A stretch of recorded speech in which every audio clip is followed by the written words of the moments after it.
ബാബു ജോർജിനും സജി ചാക്കോയ്ക്കും പുറമെ വിവിധ രാഷ്ട്രീയ പാർട്ടികളിൽ നിന്ന് രാജിവെച്ചെത്തിയ 100-ലധികം പ്രവർത്തകരാണ് CPIMൽ ചേർന്നത്. കേരളത്തിലെ ഇടതുപക്ഷ ജനാധിപത്യ മുന്നണിക്ക് മതനിരപേക്ഷ ഉള്ളടക്കമുള്ള ജനങ്ങളിൽ നിന്നും വലിയ പിന്തുണയാണ് ലഭിക്കുന്നത്. അതുകൊണ്ടാണ് വിവിധ പാർട്ടികളിൽ നിന്നുള്ളവർ കമ്മ്യൂണിസ്റ്റ് പാർട്ടിയുമായി സഹകരിച്ചു മുന്നോട്ടു പോകാൻ തീരുമാനിക്കുന്നതെന്ന് CPIM സംസ്ഥാന സെക്രട്ടറി MV ഗോവിന്ദൻ മാസ്റ്റർ പറഞ്ഞു. സത്യസന്ധമായ രാഷ്ട്രീയ മൂല്യങ്ങൾ ഉയർത്തിപ്പിടിച്ചുകൊണ്ട് പാർട്ടിക്ക് മുന്നോട്ടേക്ക് പോകാനാവണം. അപ്പോഴാണ് പാർട്ടിയുടെ കരുത്ത് വർദ്ധിപ്പിക്കുക.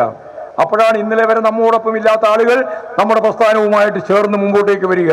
പ്രതിസന്ധി ഘട്ടത്തിൽ കൂടെ നിൽക്കുന്നവരാണ് CPIM എന്ന് ബാബു ജോർജ് പറഞ്ഞു. ജീവിതത്തിൽ പ്രതിസന്ധികൾ ഉണ്ടാകുമ്പോൾ അവനെ കൂടെ കൂട്ടുന്നവനാണ് സഖാവ്. അങ്ങനെയാണെങ്കിൽ ഞാൻ കമ്മ്യൂണിസ്റ്റ് പാർട്ടിയെ എന്റെ നെഞ്ചോട് ചേർക്കുന്നു. ദിശാബോധം നഷ്ടമായ കോൺഗ്രസ് വിട്ട് CPIMൽ ചേരുന്നുവെന്ന് സജി ചാക്കോ.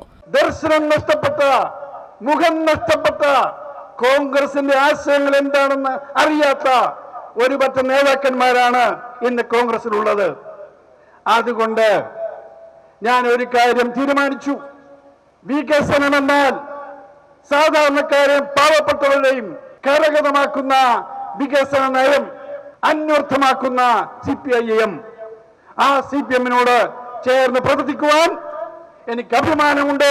പത്തനംതിട്ടയിൽ നടന്ന സ്വീകരണ യോഗത്തിൽ രാജു എബ്രഹാം, മുൻ സംസ്ഥാന കമ്മിറ്റി അംഗം K അനന്തഗോപൻ, പാർട്ടി ജില്ലാ സെക്രട്ടറി KP ഉദയഭാനു തുടങ്ങിയവർ പങ്കെടുത്തു. കൈരളി ന്യൂസ്, പത്തനംതിട്ട.